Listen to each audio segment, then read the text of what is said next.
सबसे पहले यह है साथियों कि मिस्र ने गाजा सीमा को बंद कर दिया है। मिस्र ने गाजा सीमा को बंद कर दिया। अभी तक हम जब तक सुनते आए थे तो इजराइल फिलिस्तीन की लड़ाई तो हमने सुनी थी, लेकिन अचानक ये मिस्र यानी इजिप्ट कहां से बीच में आ गया। तो आज का सेशन इसी बात के बारे में चर्चा करने के लिए है।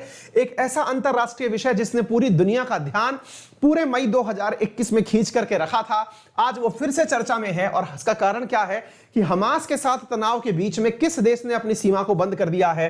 तो आंसर है इजिप्ट। इजिप्ट ने क्या किया है आइए मैं अब आपको बताता हूं। साथियों, इजिप्ट ने अपने बॉर्डर जो कि गाजा पट्टी से साझा होते थे उनको बंद कर दिया है हमास के साथ चलती लड़ाई के कारण। कौन सा बॉर्डर बंद कर दिया है? तो आंसर है रफाह। रफा नाम से एक बॉर्डर है, उसको बंद कर दिया है। सवाल यह है क्या है पूरी कहानी, इसे डिटेल में बताइए। लेकिन उससे पहले मैं आपको बता दूं कि यह है साथियों Rafah border, Rafah crossing point. किस किस को आपस में कनेक्ट करता है? तो आंसर है साथियों कि यह मिस्र को कनेक्ट करता है। किससे कनेक्ट करता है? यह मिस्र को कनेक्ट करता है गाजा पट्टी से। गाजा पट्टी कहां है? गाजा पट्टी है फिलिस्तीन के अंदर। तो गाजा पट्टी को मिस्र से जोड़ने वाला जो बॉर्डर है इसे बंद कर दिया गया है। किसने बंद किया है? इजिप्ट ने बंद किया, मिस्र ने बंद किया है। मिस्र का ही दूसरा नाम इजिप्ट है, ठीक है। तो सवाल बनता है कि सर एक बात बताइए कि इसको बंद करके फायदा किसको होने वाला है? तो आज के सेशन में आप इसी के बारे में चर्चा करने वाले हैं। ये वो बॉर्डर है जिसके थ्रू इजिप्ट से होकर के आप गाजा पट्टी जा सकते हैं। तो आइए हम चर्चा करते हैं इस पूरे बात में। क्या है पूरी कहानी? सबसे पहले आपको बताते हैं जहां की बात हो रही है वो वर्ल्ड में कहां है। साथियों, अगर आप वर्ल्ड में भूमध्य सागर को देखते हैं, आपके पास मैप रखा होगा, उसमें मेडिटेरेनियन ओशन दिखेगा। मेडिटेरेनियन ओशन के पूर्व की तरफ आप चलते हैं तो आपको इजराइल दिखाई पड़ता है। और इजराइल के साथ में अगर आप इजराइल के पश्चिमी किनारे पर देखते हैं तो गाजा पट्टी दिखाई पड़ता है कुछ इस प्रकार से। अगर आपने इस मैप को ध्यान से देखा तो आपने यहां पर यह भूमध्य सागर देख लिया है और भूमध्य सागर के पूर्वी किनारे के ऊपर आपको इजराइल दिखाई पड़ता है। यह जो इजराइल आपको दिखाई पड़ रहा है, दिशाओं को कुछ इस प्रकार से आप पढ़िएगा कि यहां पर दिशाओं को मैंने कई बार आपको बताया है, ऊपर नॉर्थ, नीचे साउथ, राइट में ईस्ट, लेफ्ट में वेस्ट। अगर आपके सामने यह इजराइल का मैप है तो इस इजराइल के मैप को ध्यान से देखें तो आपको दिखाई पड़ेगा कि इस इजराइल के अंदर पश्चिमी किनारे की तरफ एक जगह है जिसका नाम है गाजा पट्टी। साथियों, ये जो गाजा पट्टी आपको दिख रही है, ये गाजा पट्टी बॉर्डर साझा करती है किसके साथ में? तो आप यहां देख सकते हैं, ये है साथियों इजिप्ट। यानी कि ये जो जगह दिख रही है आपको, यही है मिस्र।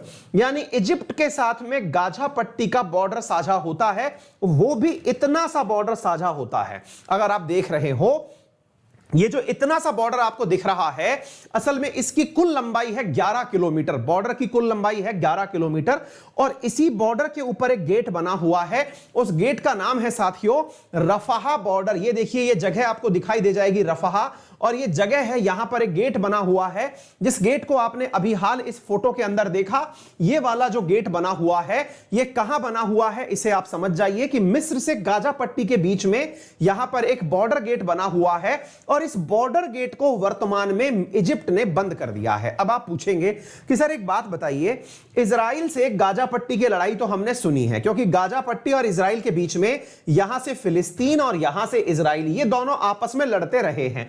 लेकिन अचानक ये कहां से एंट्री आ गई? कौन सी एंट्री? कि इजिप्ट ने ये रास्ता बंद कर दिया। आज से पहले तो हमने ये नहीं सुना। तो चलिए इसका थोड़ा बैकग्राउंड बताते हैं। साथियों, बैकग्राउंड कुछ इस प्रकार से है कि आज से कुछ दिन पहले ऐसा हुआ क्या, 21 तारीख की बात बताता हूं मैं आप लोगों को। अच्छा, कहानी थोड़ी पुरानी है तो पुराने इतिहास के साथ ही बताऊंगा, लेकिन पहले 21 तारीख से समझ लीजिए। हुआ कुछ इस प्रकार से था साथियों कि यहां पर ये जो गाजा पट्टी आप देख रहे हैं, ये जो गाजा पट्टी जगह आप देख रहे हैं, यहां पर ये गाजा पट्टी पे फिलिस्तीनी लोगों का समर्थन करने वाला एक संगठन जिसका नाम है हमास, वो रहता है। 21 तारीख को उन लोगों ने अपनी तरफ से इजराइल के ऊपर बलून फेंकने शुरू किए। बलून फेंकने कैसे शुरू किए? आपने बहुत बार देखा होगा कि बच्चों के बहुत सारे ऐसे बलून्स आते हैं, गुब्बारे, है ना, जिनके अंदर हवा भरिए तो वो उड़ करके दूसरी तरफ चले जाएंगे, यानी आसमान में उड़ जाएंगे। तो हमास के लोगों ने क्या किया कि गुब्बारों के अंदर हवा भर के और उसमें पेट्रोल भर के या फिर उसमें बॉम्ब भर के उस बलून को उड़ा दिया। बॉर्डर से उस बलून को उड़ा करके उन्होंने इजराइल में भेज दिया। तो इस प्रकार से जो गाजा पट्टी वाली जगह है, यहां से बॉम्ब के रूप में गुब्बारा जो है वो उड़ के आया और इजराइल की तरफ फटने लगे। 21 तारीख से लगातार यह घटना चल रही थी। वर्तमान में इजराइल के अंदर सरकार है नफ्ताली बेनेट की, जो कि अपने आप में थोड़े एक्सट्रीमिस्ट समझे जाते हैं, थोड़े गर्म दल के नेता समझे जाते हैं। इजराइल के ऊपर जब ये गोले बरसने लगे, गुब्बारे बरसने लगे, तो सवाल ये बना कि भाई इजराइल अब अपने इन फटते हुए गोलों से कैसे बचेगा। तो ऐसी स्थिति में इजराइल की सरकार ने अपनी सेना को ऑर्डर दिया कि वो यहां पर गोलियां चलाए। तो ऐसी स्थिति में साथियों इजराइल ने गाजा पट्टी के ऊपर गोले दागने शुरू कर दिए। 21 तारीख के बाद में 22 और 23 तारीख को इजराइल ने इस गाजा पट्टी के ऊपर जबरदस्त गोले बरसाए, जिसमें हमास के द्वारा बम बनाए जाने की फैक्ट्री भी शामिल थी, जिसे बंद कर दिया गया, यानी तोड़ दिया गया। अच्छा, अब सवाल यह बना कि जिस दौरान यहां से अटैक हो रहा था, उसी दौरान इजिप्ट ने, जो कि पड़ोसी जगह है जहां से इजिप्ट यानी मिस्र से जहां से होकर के गाजा पट्टी तक ट्रैफिक आ जा सकता था, इजिप्ट ने वो रास्ता बंद कर दिया। अब सवाल यह बड़ा बना कि भाई हमास के साथ में इजराइल की लड़ाई तो सुन रखी है, इजिप्ट को क्यों बंद कर दिया गया? और सबसे बड़ी वजह यह है कि हमास ने 21 तारीख से गोले चलाने क्यों शुरू किए। तो इसके पीछे की एक कहानी है, और वो कहानी क्या है अब वो सुनिए।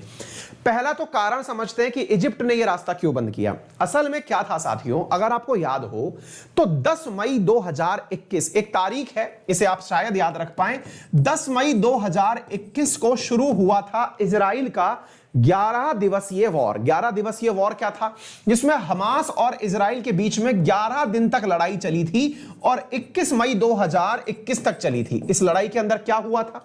इस लड़ाई के अंदर 10 मई से लेकर के 21 मई के बीच में यह जो समय था, जिसमें कि यहां पर 11 दिन तक लड़ाई चली थी, इस 11 दिन की लड़ाई के दौरान जो शांति समझौता करवाया गया था, किसके अंदर शांति समझौता करवाया गया था?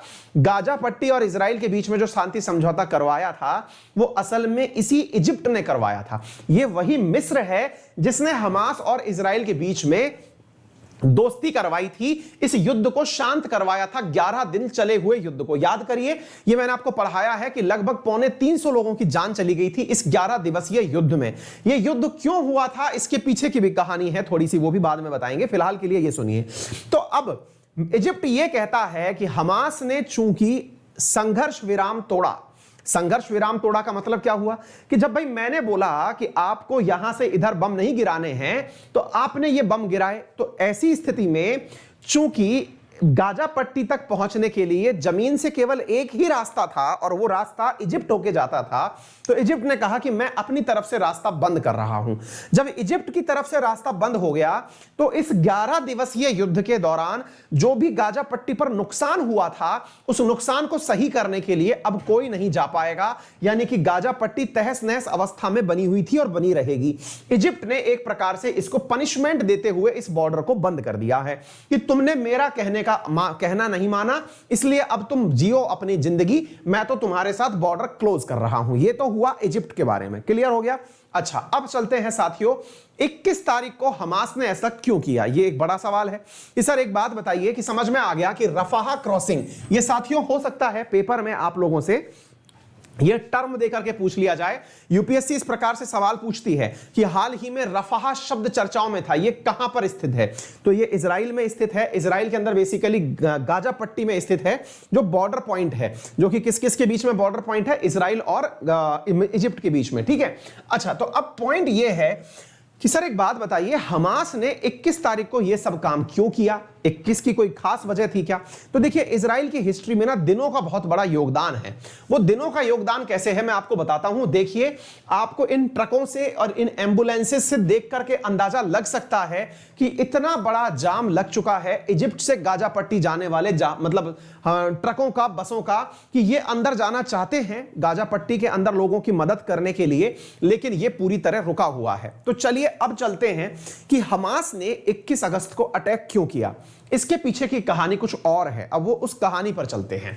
कहानी ये है साथियों, पहले तारीख याद रखिएगा, तारीख है 21 अगस्त 2021, जिस दिन हमास ने अटैक शुरू किए।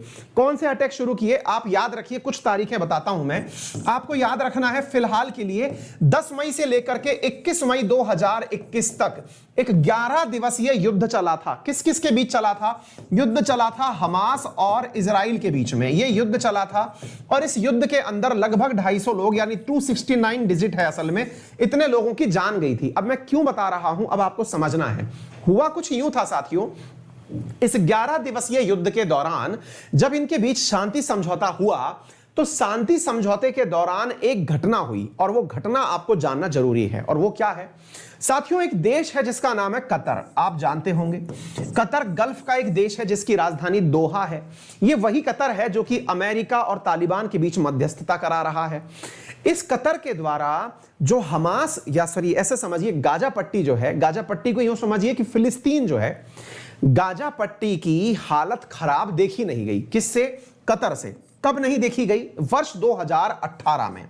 वर्ष 2018 में इस कतर को लगा, क्या लगा कि यार जो गाजा पट्टी में रहने वाले लोग हैं उनकी आर्थिक स्थिति ठीक नहीं है, उनको खाने पीने के लिए साधनों की कमी है, क्योंकि इजराइल और हमास के बीच चले युद्ध के कारण फिलिस्तीनियों की बहुत बुरी हालत हो चुकी है। ऐसी स्थिति में साथियों इसके द्वारा, कतर के द्वारा 2018 में यह निर्धारित किया गया कि मैं गाजा पट्टी के लोगों की आर्थिक मदद करूंगा। और ऐसे काम के लिए कतर ने, अब ध्यान से सुनिएगा कितनी गजब बात है, कतर ने गाजा पट्टी में 2 अरब, अब यहां पर ध्यान से सुनने की आवश्यकता है, बहुत ही महत्वपूर्ण फिगर है, शायद आपको देख करके यह अंदाजा हो जाए, 2 अरब रुपए प्रति महीने भेजने का निर्णय लिया। अब आप सोच के देखिए, 2 अरब रुपए प्रति महीने कतर ने गाजा पट्टी में भेजने का निर्णय लिया 2018 से। कतर ने क्या किया कि मैं अपने द्वारा आर्थिक मदद भेजूंगा गाजा पट्टी में। किन लोगों को भेजूंगा? जो भी लोग यहां पर रह रहे हैं, उनका घर का बनना हो, उनकी मेडिकल सहायता हो, उनको कोई भी खाने पीने का संसाधन चाहिए हो, उनको कहीं विदेश यात्रा करनी हो, मैं पूरा खर्चा उठाऊंगा। ऐसा कतर ने ह्यूमैनिटेरियन ग्राउंड पर किया। लेकिन साथियों इस पैसे का दुरुपयोग क्या हुआ कि इस पैसे का उपयोग करके उस गाजा पट्टी में वो जो हमास नामक संगठन है, जिसे कि अमेरिका इजराइल आतंकवादी संगठन कहते हैं, वो इस पैसे का उपयोग करने लग गए अपने निजी कार्य में। अपने निजी कार्य में इस पैसे का उपयोग करने लगे, जिससे कि ये जो हमास संगठन है, जिसने फिलिस्तीन की तरफ से फिलिस्तीन का पक्ष लेते हुए आतंकवादी संगठन जिसे कहा जाता है इजराइल के द्वारा, उस हमास ने इस पैसे से इतनी बुलंदियां हासिल कर ली कि वो जो 11 दिन का युद्ध हुआ, इस 11 दिन के युद्ध में हमास के द्वारा 4000 रॉकेट दागे गए।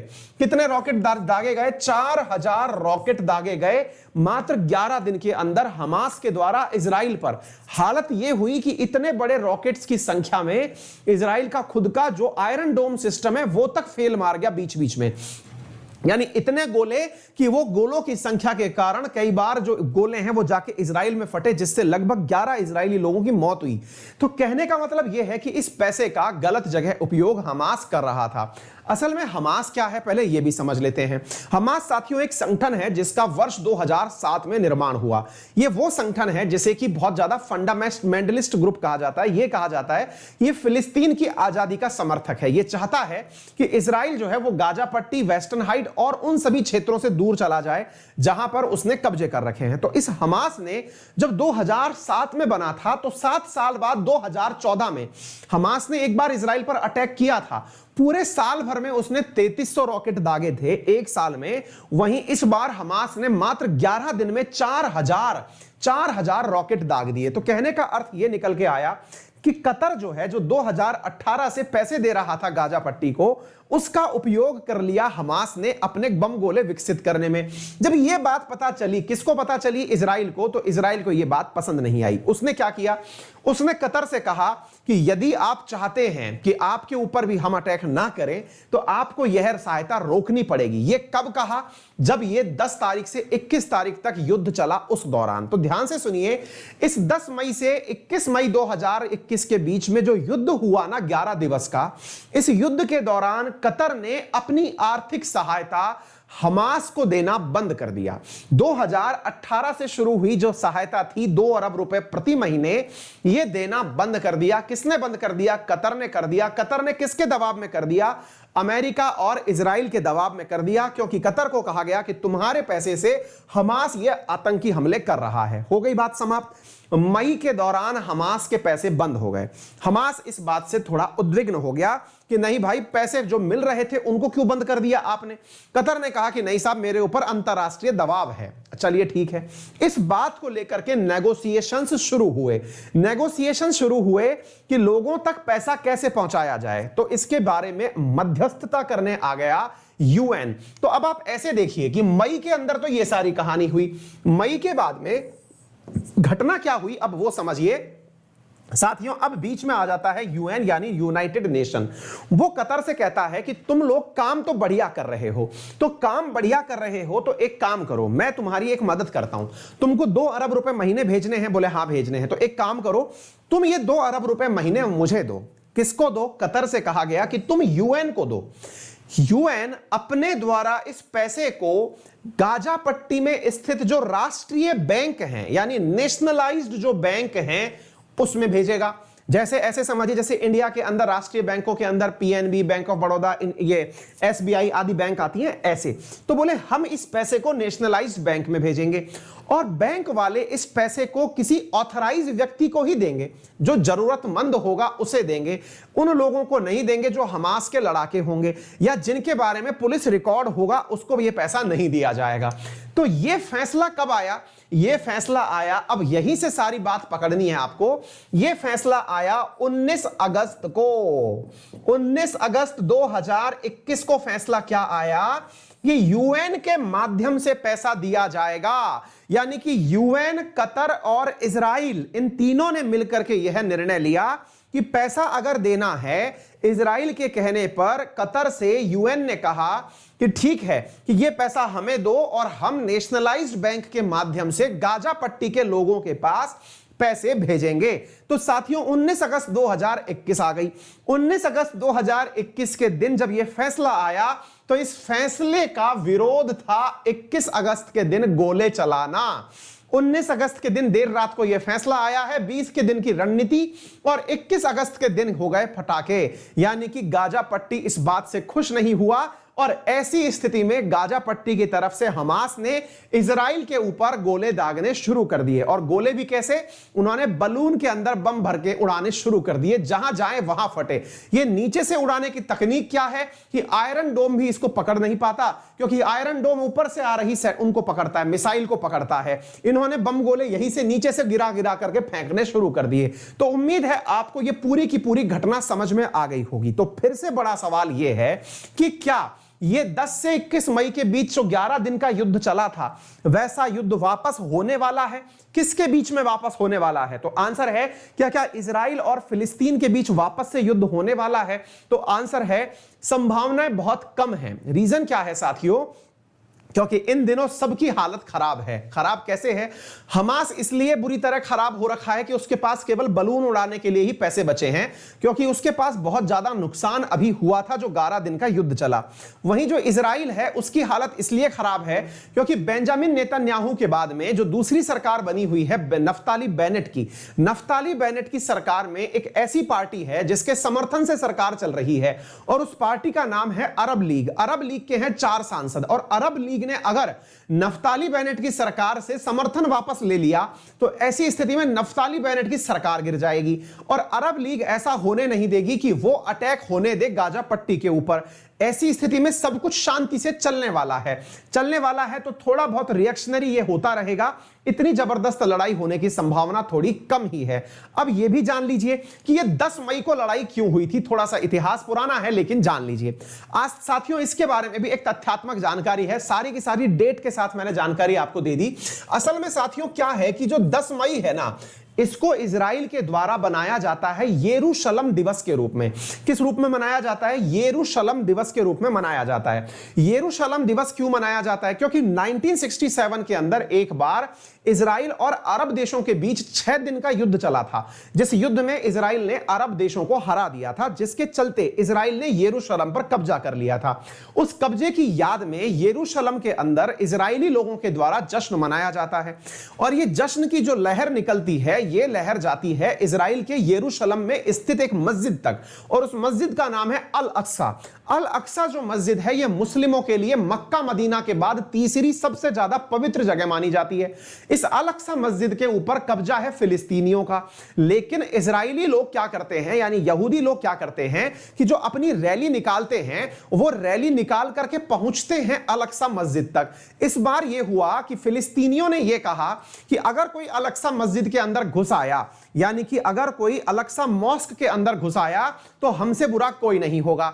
अब इजरायली लोगों के द्वारा 10 मई को यरूशलेम दिवस मनाया जाना था, जिसके चलते ये लोग पूरा जश्न निकालते हुए इजराइल के इस अल अक्सा मॉस्क तक पहुंचते हैं और सिक्योरिटी फोर्सेस जो हैं वो अल अक्सा मॉस्क के अंदर इवनिंग तक घुस जाती हैं, जिसके कारण फिलिस्तीनी लोग जो वहां बैठे हुए थे उनके द्वारा उनके ऊपर गोलियां चलाना शुरू कर दी जाती हैं। आपस में यहां पर मुठभेड़ होना शुरू हो जाती है, जिसके चलते हमास ने इसका विरोध किया और हमास ने गाजा पट्टी से, यरूशलेम के माध्यम से गाजा पट्टी से इजराइल के ऊपर गोलियां चलाना शुरू कर दिया। तो अल अक्सा मॉस्क जो कि यरूशलेम में है उसका विरोध हमास ने गाजा पट्टी से किया, क्योंकि हमास फिलिस्तीनियों का रिप्रेजेंटेशन करता है। तो इतनी सारी बातें थी जिसके कारण से यह युद्ध शुरू हुआ था और 11 दिन तक चला था अल अक्सा मॉस्क के कारण। वर्तमान में यहां की गाजा पट्टी फिर से सुर्खियों में है, लेकिन संभावित है कि युद्ध वापस नहीं हो पाएगा, क्योंकि यह फ्रस्ट्रेशन के कारण हो रहा युद्ध है, क्योंकि इसमें पैसे मिलने की संभावना हमास के पास नहीं बची है। तो बिना धन के हमास भी कुछ कर नहीं पाएगा। तो उम्मीद है आप लोगों को यह संपूर्ण विश्लेषण जो अंतरराष्ट्रीय खबर का है हर प्रकार के एंगल से आपको समझ में आ गया होगा। मैंने एक ही प्रश्न में लगभग आपको 50 के आसपास इंफॉर्मेशंस दी हैं, जिनको अगर आप तसल्ली से बैठकर लिखने लगेंगे तो आपको पूरा पूरा यूएन मतलब जो इजराइल और फिलिस्तीन का जो वर्तमान क्राइसिस है यह समझ में आ भी जाएगा और एक प्रॉपर तरीके से आपके पास नोट्स भी बन जाएगा। ठीक है ना? तो उम्मीद है आपको यह सारी बातें समझ में आ गई होंगी। मैंने सारी बातें आपको बता दी हैं। चलिए बढ़ते हैं साथियों आपके सामने अगले प्रश्न की तरफ। साथियों यहां पर क्या है, और यहां से आपके सामने एक प्रश्न हमने आपकी प्रैक्टिस के लिए दिया हुआ है, या आप मतलब मेंस पर्सपेक्टिव से इसको लिखकर देख सकते हैं। Israel Palestine conflict is one of the oldest and persistent conflict of the world. Now and then the situation escalates to the deadly heights, causing deaths and destruction in the region. How did the Israel-Palestine conflict start? What is the history of Israel-Palestine conflict? तो ये सारा इतिहास मैंने आपको multiple time पढ़ाया है। आप इसके ऊपर एक प्रॉपर अपना पूरा आंसर लिख करके आंसर कर दीजिएगा। ठीक है, चलिए उम्मीद है